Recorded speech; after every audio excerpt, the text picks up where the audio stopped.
everyone, it's Bridget.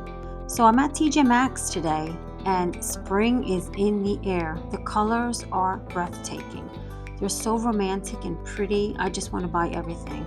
I know that I do need a new wreath for my front door, so I figured I'd take you guys with me and show you what is out there. I know you may have one by you that you probably want to buy everything from, but I wanted to take you guys with me to enjoy this beautiful sunny day.